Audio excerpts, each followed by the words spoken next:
Hoy invitamos al doctor Óscar Rosero. El doctor Óscar Rosero les quiero compartir, ustedes ya lo han visto aquí en Salud y Algo Más, sin embargo, quienes no lo siguen también lo pueden seguir en sus redes sociales. Él es endocrinólogo, miembro de la Asociación Colombiana de Endocrinología y autor de un libro muy vendido que es el libro Meta Alimentación. Doctor Rosero, muy buenas tardes, bienvenido nuevamente a Salud y Algo Más. Hola Carolina, ¿cómo estás? Un saludo muy especial para ti, para Camila y para todos los oyentes de la W. Qué alegría tenerlo, doctor Rosero, aquí con nosotros para estas cifras que son las del último reporte de este año, donde nos dicen aquí que según la Federación Internacional de Diabetes, cerca de 537 millones de adultos tienen diabetes, y yo compartí ahorita, y usted me corregirá, que además muchos ni siquiera saben que tienen diabetes o prediabetes y la tienen. Cuéntenos un poquito el panorama que usted tiene actualizado.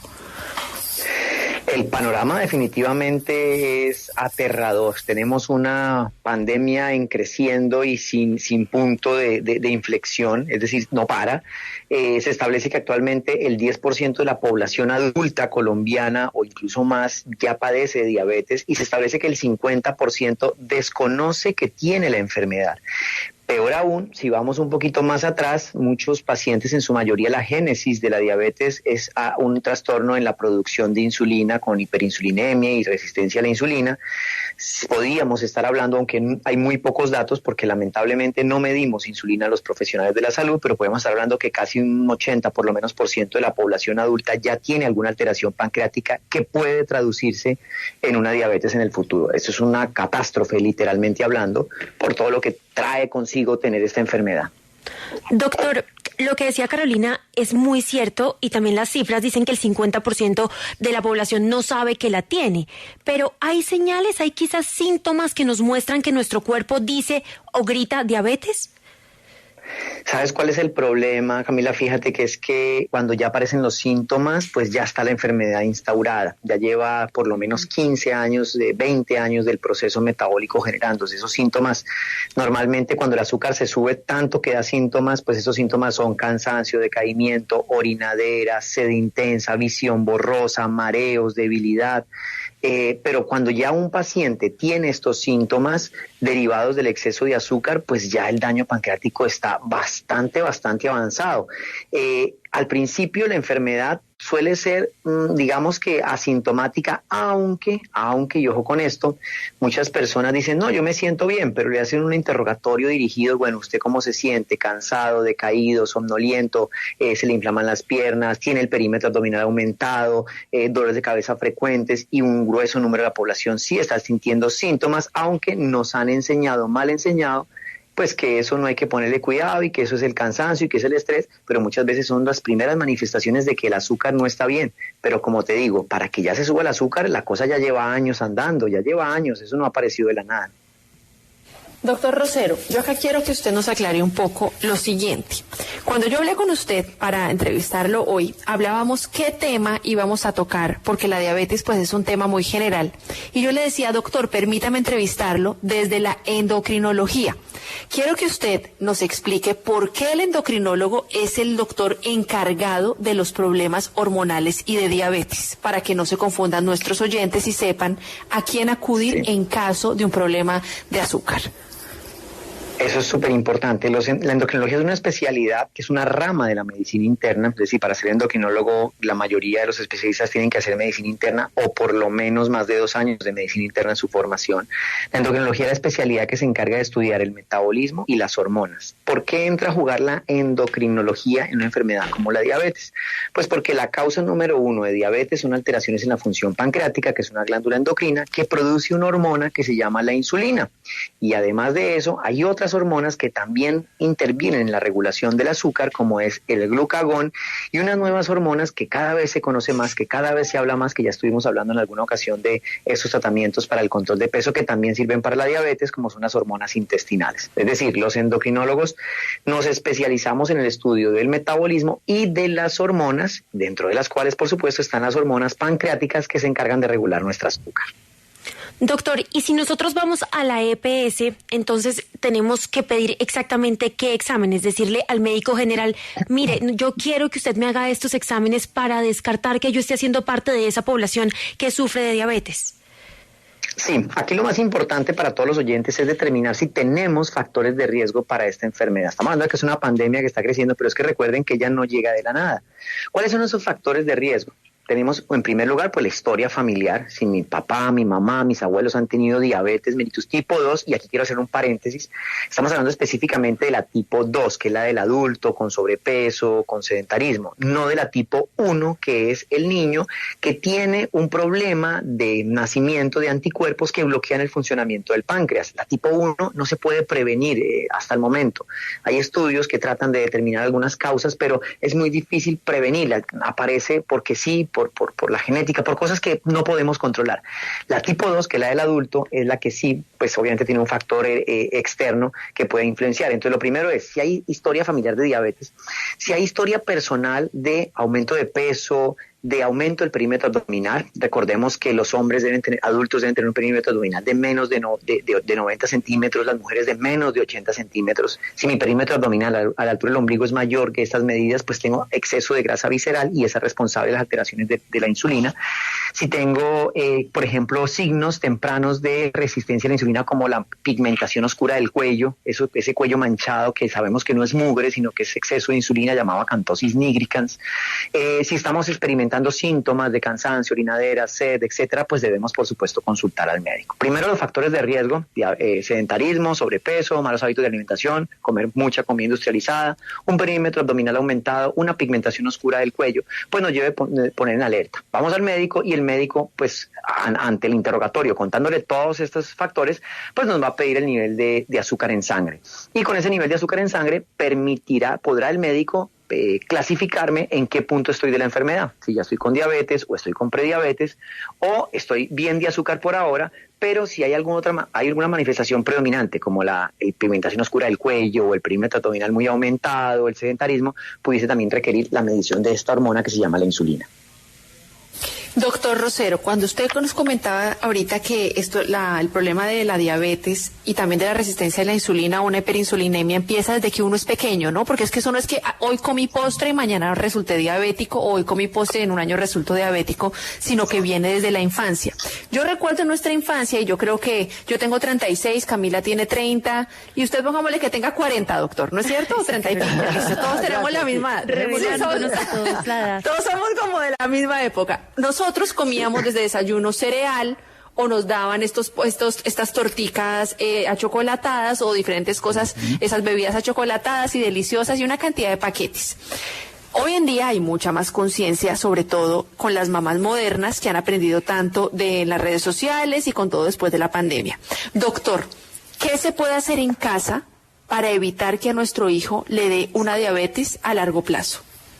Sí, mira que eso que acabas de preguntar es fundamental, porque es que lamentablemente el efecto nocivo del exceso de azúcar en la alimentación y exceso de productos industrializados es acumulativo, no es de, como tú decías, no es de que sí, me comí un helado azucarado y ya mañana me dio una enfermedad. No, el daño es acumulativo. Yo voy dando golpes, que quizás en la infancia no se van a manifestar, o podremos ver simplemente un poquito de sobrepeso en el niño o la niña, como que tan rozagante, mírenlo tan bonito, pero esos golpes repetitivos y ese daño metabólico se va a hacer manifiesto normalmente después de los 30 años, que es cuando aparecen todas las enfermedades mal llamadas crónicas no transmisibles, irreversibles, que eso es mentira porque todas se hubieran podido prevenir. Sí, somos conscientes de que el efecto acumulativo tengo que pararlo desde la temprana infancia, es decir, hoy día, 2023, no tiene ninguna razón lógica que yo a mi hijo, a mi hija menor de edad le esté dando cargas progresivas y repetitivas de azúcares añadidos, de azúcares libres, de comidas ultraprocesadas, industrializadas, porque a los 30 o 40 va a pasar lo que nos está pasando a todos nosotros hoy en día, que son las consecuencias de una generación de padres que lamentablemente no tenían la información porque no habían redes sociales y la información era muy limitada de acceso a la comunidad en general. Hoy día es completamente democrática y ya un padre sabe lo que es bueno y lo que es malo. Que lo quiera hacer es una cosa diferente. Pero no podemos seguir cargándole ese lastre a nuestros niños, a nuestros hijos, para que después estén con enfermedades como las que estamos viendo. Y estamos hablando solamente hoy de la diabetes. que es una de las tantas manifestaciones de la constelación de esas enfermedades metabólicas. Recuerda, Carolina y Camila, que hay 13 tipos de cánceres diferentes directamente asociados con nuestros patrones y conductas de alimentación. O sea, es una cosa realmente preocupante y no podemos, como tú dices, empezar desde la infancia a dar esos golpes repetitivos desde el punto de vista metabólico. Mira, doctor, aquí tenemos un oyente que nos escribe: tengo 46 años y todos los años me hago los exámenes normales de control, entre ellos está el del azúcar. Por lo general, el del azúcar me sale bien, pero este año me salió alto, en 168. Nunca me había salido así. El médico me dijo que me cuiden la comida y que esperemos a ver qué. De eso ya hace 2 meses, pero escuchándolo yo tengo varios de los síntomas: visión borrosa de vez en cuando, cansancio a veces, orinadera por una infección urinaria, pero ya me hice el tratamiento y sigo como igual. Dios. Mi pregunta: ¿sigo esperando como me dijo el médico o qué tengo que hacer para confirmar o descartar?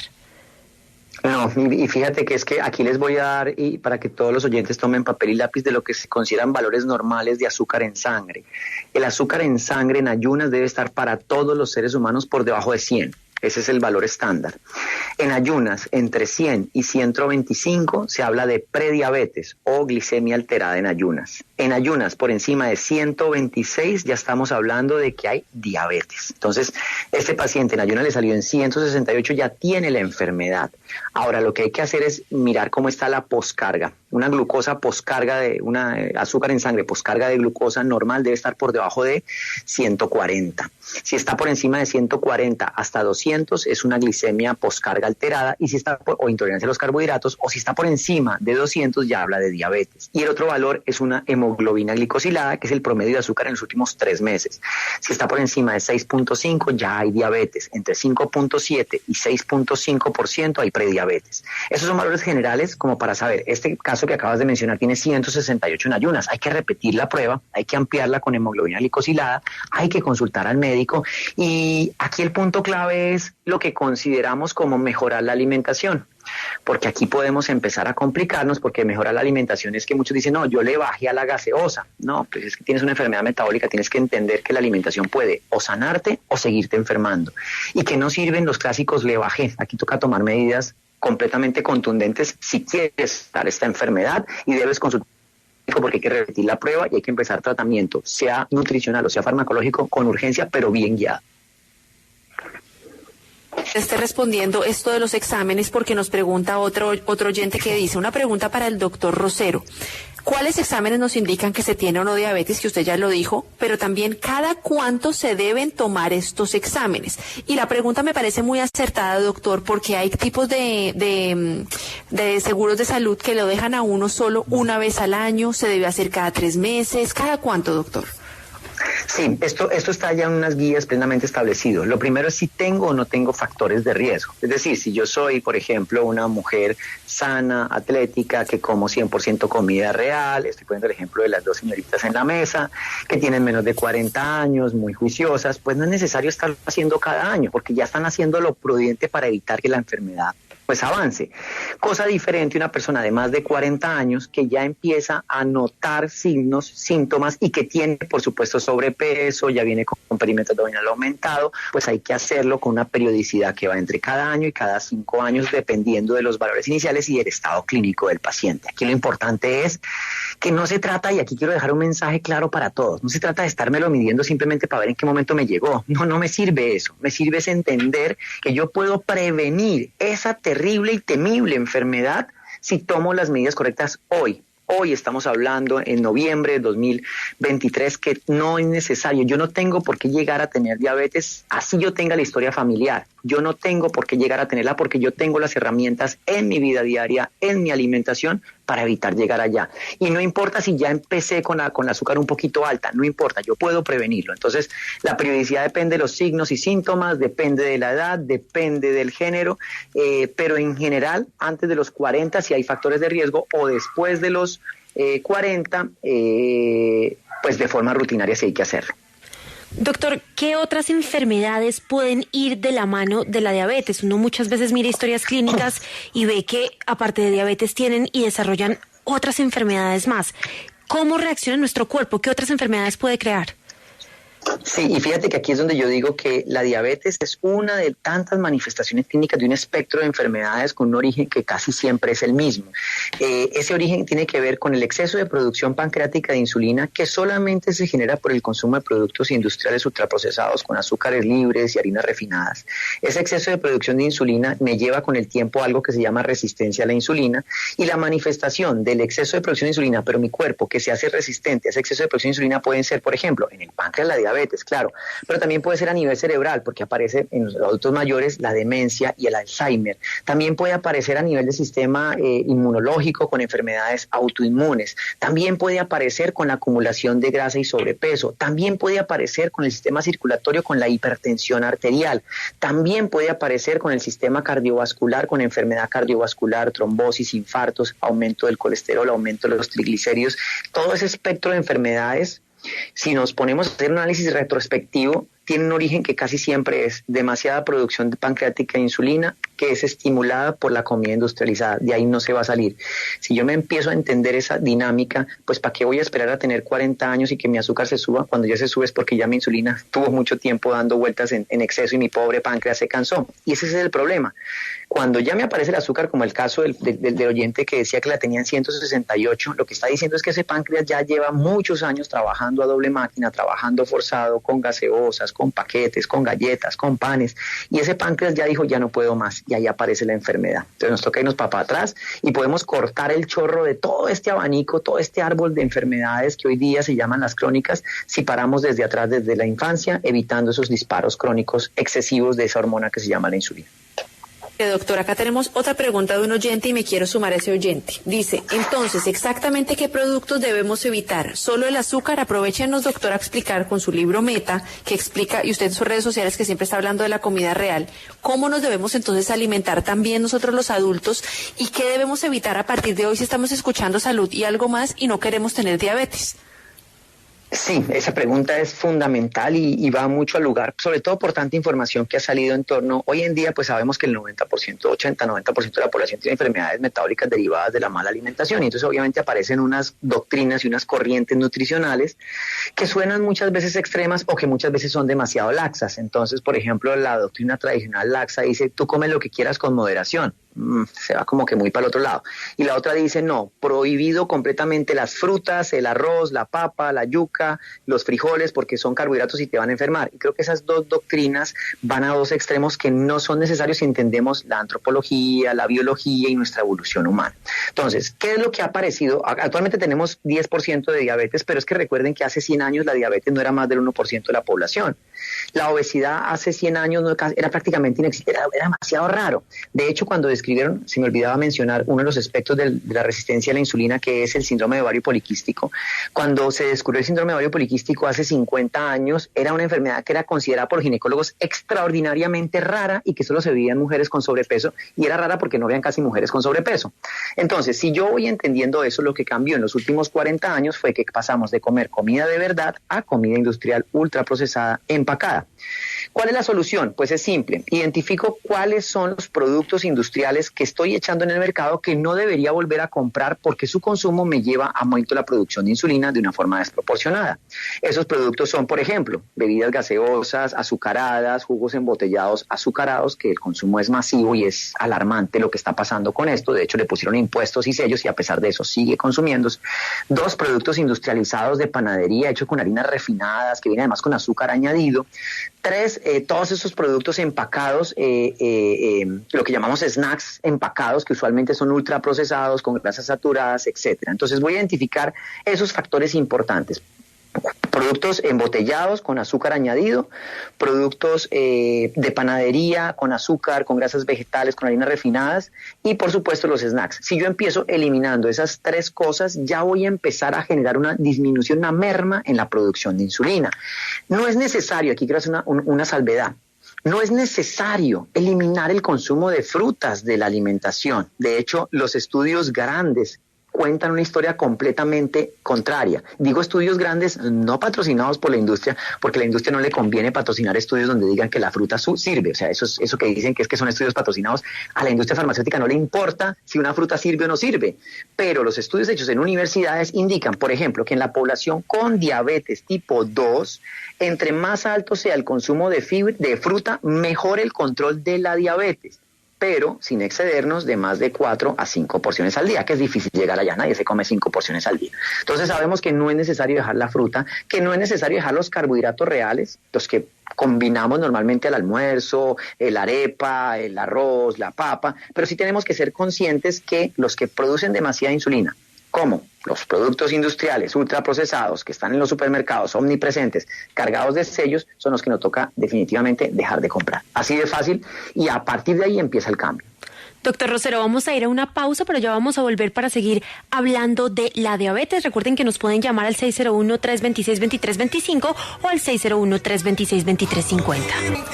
Estamos aquí hablando en salud y algo más de una epidemia silenciosa que es la diabetes, y que este mes, además de todo, se conmemora el Día Mundial.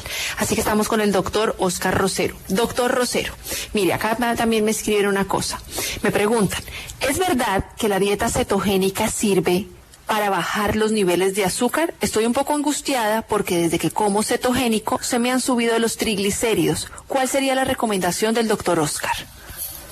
Súper interesante la pregunta, porque pues estamos viendo la era de la moda de la dieta cetogénica. Todos hemos escuchado siempre en la historia de la nutrición en los últimos 60 años que han existido modas de dietas con nombres diferentes. Recordemos en la década de los 80 la dieta Atkins, la dieta Sub Beach, la dieta paleolítica, y pues estamos en la moda de la dieta cetogénica. Todas van cambiando su origen, se vuelven muy marketineras, muy marketing, muy ventas, con un discurso innovador, pero en el fondo pues terminan siendo no muy sostenibles. Revisa lo que ha pasado con todos estos modelos de dietas anteriores, pues son difícilmente sostenibles. Ahora, por fortuna, lo que yo digo siempre, para mí, muchos pacientes que se autodenominan dieta cetogénica realmente no son dieta cetogénica. Recordemos que la dieta cetogénica, 70% de la energía diaria proviene de grasas, solamente un 20-25% proviene de proteína y un 5% de carbohidratos.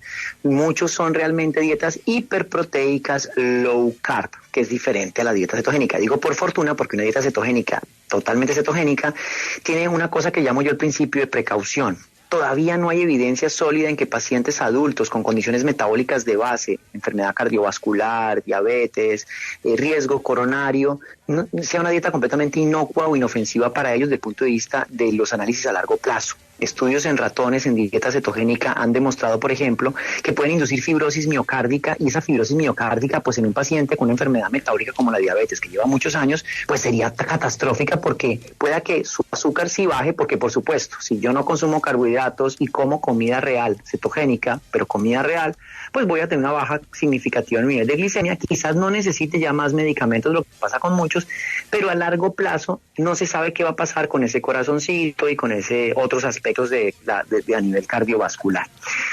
Los triglicéridos no tendrían por qué elevarse en una dieta cetogénica, porque lo que se eleva en la dieta cetogénica es el colesterol LDL, niveles que tampoco sabemos qué tan bueno es que estén tan altos.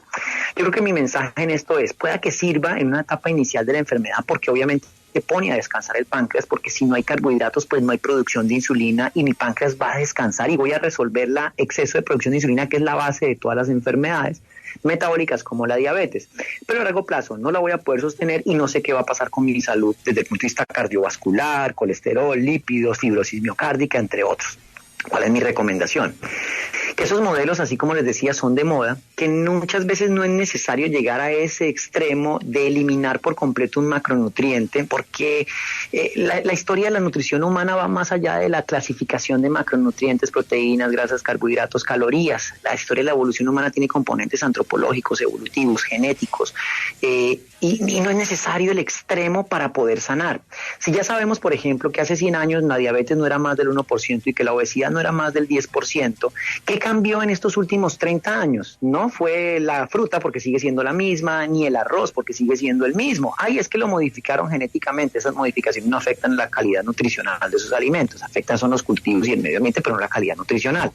Lo que sí debo entender es que esos productos industriales son los que hacen daño y es mucho más sostenible, manejable y con evidencia sólida, sustentada de práctica en estudios no patrocinados por la industria, han demostrado que modelos con comida real, si es por ejemplo el Mediterráneo, la dieta mediterránea, o si es por ejemplo incluso en poblaciones mexicanas, hicieron un estudio bonito en mujeres con síndrome metabólico que les decían coma la comida de la milpa, frijoles, calabaza, maíz, ají, y tenía una reversión significativa de todos los indicadores de daño metabólico solamente comiendo comida real. Entonces, no creo que sea necesario. Hay un principio de precaución en medicina que tenemos que aplicar los médicos, y es, si yo no sé qué va a pasar con una práctica, así sea nutricional, a largo plazo, es mejor tomar cautela, hacerla con mucha precaución, con mucha guía médica y pensar en que no existen soluciones milagrosas, sino un trabajo sólido, consistente, que se plantee a largo plazo. Vamos a ir con nuestros oyentes. Juan, ¿desde dónde nos llama y cuál es su pregunta para el doctor? Hola, buenas tardes, gracias. De Bogotá. Adelante. Gracias. Doctor, buenas tardes. Está muy bueno el programa. Yo estoy diagnosticado con prediabetes. Tengo 60 años. Me esforcé por bajar de peso. Bueno, un poquitico de masa muscular, de ejercicio, pero no tanto como esperaba. Cuénteme una cosa, ¿cómo es la relación real del estado en que yo estoy con el alcohol, digamos, con la cerveza o con unos tragos? ¿Cómo es eso en verdad? Hay cosas ahí en internet que incluso llegan a decir que no pasa nada, que porque el hígado se bloquea. Bueno, no sé, una cantidad de cosas. Le agradezco ese comentario y pienso que puede ser de interés. Gracias. Muy buena pregunta y muy al lugar. Pasamos de una época en la que los médicos considerábamos que el consumo de bebidas como por ejemplo el vino o incluso la cerveza eran saludables y recomendables. Incluso le decían a uno que consumiera 2 copas de vino para los antioxidantes y el resveratrol. Realmente se supo que eran puras prácticas inducidas por la industria vinícola, por la industria cervecera. Hoy en día se sabe que ningún médico en ningún lugar del mundo puede recomendar activamente el consumo de alcohol como una terapia saludable. Es decir, no hay un consumo de alcohol saludable. Ahora, que sea social y que forme parte de la idiosincrasia, y los latinos, por supuesto, somos unos consumidores altos de alcohol, es otra cosa diferente. ¿Qué les puedo contar? 2 unidades de cerveza al día o 2 copas de vino al día imparten una carga extra para el hígado que se asocia a daño que en el futuro puede convertirse en cirrosis. Desde 2 unidades al día ya empieza a haber impacto negativo. Y ojo, los que tienen diabetes o prediabetes, porque finalmente el vino sí es bajo en azúcar, pero tiene azúcar, y la cerveza también tiene una pequeña concentración de azúcar. Puede hacer que nos suba un poco más el azúcar y que sea mucho más difícil el control. Saludable no es. Socialmente aceptado, sí. Recomendado por un médico en público, no puede ser permitido. Doctor, nos pregunta Jimena, estoy diagnosticada con diabetes y me cambiaron la metformina de 500 a 800 miligramos, pero no me siento bien, me dan ganas de vomitar y me da una sensación de malestar. ¿Será que es mucho lo que se recetó o es normal? Hay una cosa importante de los medicamentos para el control del azúcar, y uno de ellos es la metformina, y los síntomas las reacciones de la metformina pueden ser distensión gástrica, inflamación, gases. Es incómodo para muchos pacientes el uso de este medicamento. Por información general, la dosis recomendada de metformina es de 2 gramos, 2.000 miligramos. A partir de ahí, pues es que se obtienen verdaderos efectos terapéuticos. Dosis más bajas de 2.000 miligramos o 2 gramos, pues no tienen el mismo efecto terapéutico. Ahora, si la persona está teniendo síntomas secundarios, efectos secundarios de dosis bajas, pues hay que revisar la forma en la que lo está tomando, el tipo de medicamento, y yo siempre reviso en esos casos más bien si está indicada o no está indicada, porque aguantarse en una sintomatología de efectos secundarios por un medicamento que quizás ni siquiera está indicado, porque quizás con un buen plan de acción terapéutico nutricional y de actividad física y de alimentación real y cronobiología y un poquito de sol y un poquito de actividad física y ejercicio al aire libre, quizás se pueda controlar sin necesidad de medicamentos. Entonces sí vale la pena consultar con tu médico para ver los efectos secundarios, si se puede cambiar la dosis, si se puede cambiar la hora de toma, si se puede cambiar la prescripción o incluso si se puede no ser necesario el uso del medicamento según lo que el médico te indique. Óscar Rosero, le queremos agradecer muchísimo por habernos regalado este tiempo aquí en Salud y Algo Más. Su entrevista va a quedar como siempre en nuestras redes sociales y en nuestra página web. Recuérdenos cuál es su Instagram y su número de contacto o la forma en que lo pueden contactar los oyentes que quieren pedir cita con usted. Claro que sí, en Instagram estoy, en todas las redes sociales, Instagram, TikTok, Twitter o X, YouTube, estoy como @endocrinorosero. También tengo un canal de WhatsApp en donde pueden buscarme en canales de WhatsApp. También estoy con canal de WhatsApp como @endocrinorosero. Hay mucha información que comparto completamente gratuita.